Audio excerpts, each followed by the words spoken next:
Welcome to the May edition of Ask the Athletic Director. I'm Andy MacWilliams, and with us is Xavier AD Greg Christopher.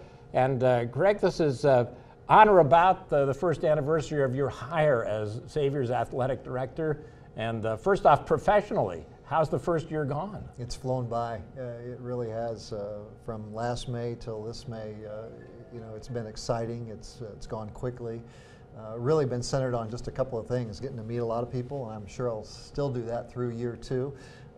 And then also really the long-term planning that Father Graham asked for and developing that roadmap for the first year. But it's been fun, been exciting, and certainly Cincinnati's a great place.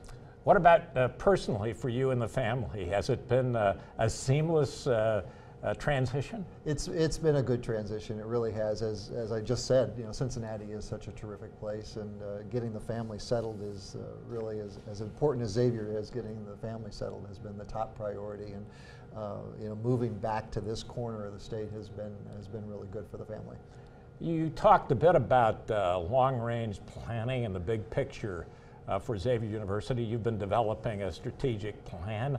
What are some of the long-range goals? We started to hint on that at the reception the other night, and I would say for all of our fans, a physical copy of that roadmap they'll have in their hands probably within a month as we get it printed and then send it out to all AFO members, season ticket holders.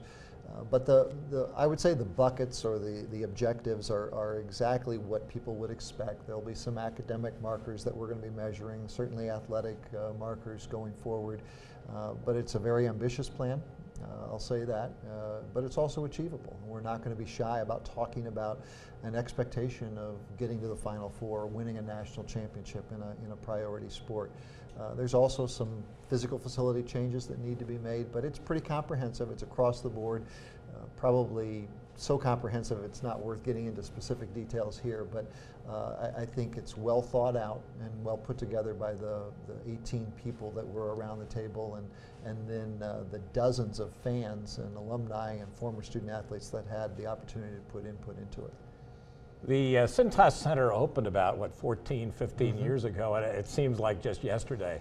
The first game against the Miami Redhawks, actually, in men's basketball, as I remember. But there has been some reference to changes, to updating the facility. Any specifics there? Any ideas? Cintas is such a great facility, what a great atmosphere it is for our teams, and the point I've made in my first year is simply let's make sure it continues to be that great facility for our fans. It's getting to that point age-wise where not only are there a few things that need to be, I don't want to call them fixed, but just updated, but then there's also some amenities and fan and team touch points that have changed over time. A couple of quick examples would be on the team front. When this building was built, it was intended for use really by only 3 teams, volleyball team and then the 2 basketball teams. But as a matter of practice, frankly, all 300 of our student athletes are now in here. So they're in the training room, they're in the weight room, and both those spaces as examples are frankly a little too small for all 300 student athletes. Then some of the fan touch points, when Cintas was built, the 22 suites made a lot of sense, but the market has changed, times have changed. We hear from fans probably a need for more club seats and fewer suites, so we'll be taking a look at that. Could we make some of those changes? Something as simple as HD TVs in the concourses when people are standing and getting their concessions, or Wi-Fi. We've gone into a day and age where you put more than a few thousand people in the building, cell phones start to slow down and Wi-Fi access slows down, so we need to make some improvements there. So that plan will develop over the next year too, and we'll start communicating that to everybody. The official start date for the Big East was July 1st of 2013, so we're almost at that anniversary. Let's reflect back on the first year of the Big East. What went well and what didn't go so well? It's been exciting, and it's been a breakneck pace, and for Val and her staff, they're finally up to speed. We'll have offices this summer for the first time. That was a big deal with the New York Times. They didn't like the offices for some reason. I guess the coffee wasn't hot enough. The thing that won't be happening, just to clarify, the Big East is not going to be expanding. Which a year ago, that was all the talk at the time. But at least for the near term, and I'm not sure what near term exactly is, but for the next few years, the league will be staying at 10, and that's been pretty well documented.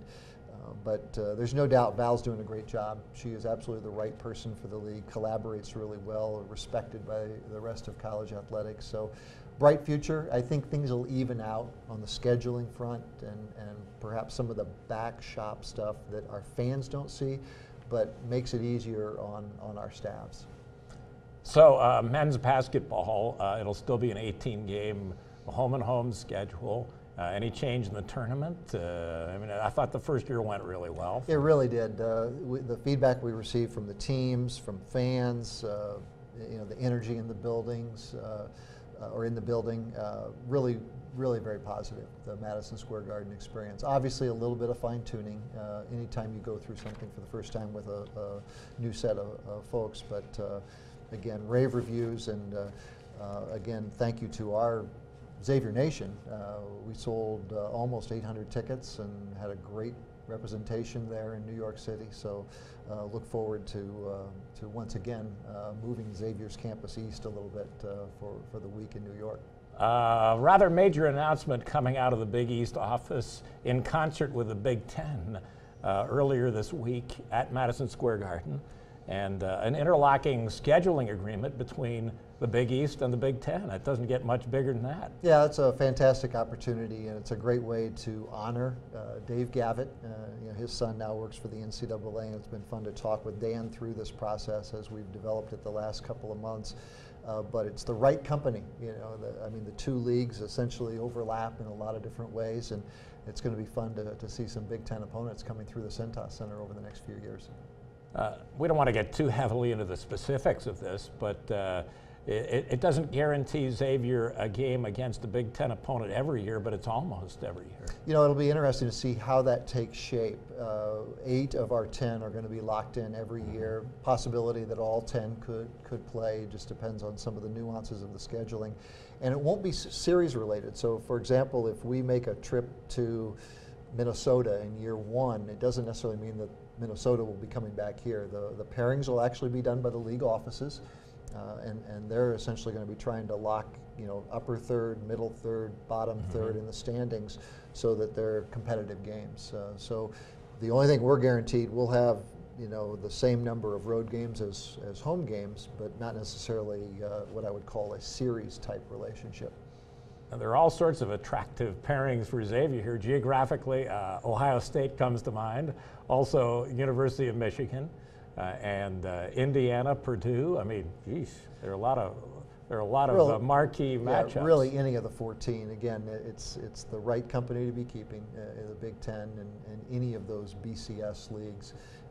And you might see more of this down the road as the Big East continues to track forward. I think it's a great deal that Dave Gavitt is being recognized. I know the PC Friars wore the Dave Gavitt initials on their basketball uniforms this year, and a lot of people asked me, what is that? So I had to launch into the Dave Gavitt story, which is sort of parallels the explosion in Division I basketball. But to honor him in this way, he was always the type of guy who liked to have these intersectional scheduling deals and play anybody, anywhere, anytime. He started all of this, and it's also fun that we're going to do it at the beginning of the year. I mean, this will be in the first full week of the season, and it'll be a great way to start college basketball. Yeah, that was a big Gavitt deal. He thought that college basketball should get off with a bang every year in scheduling.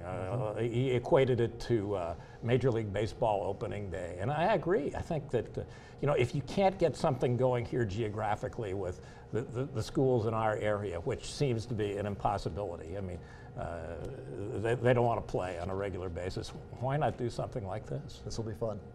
And I guess the ACC Big Ten Challenge will continue on its own level. This is just an addition to that. It is for the Big Ten, and that's where we've had some conversations. Should we be doing this with another league? And that's to be continued on that.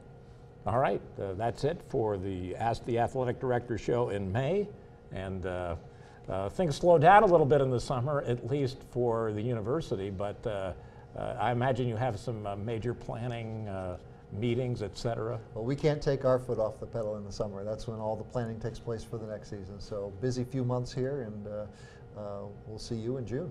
All right. Thanks for joining us.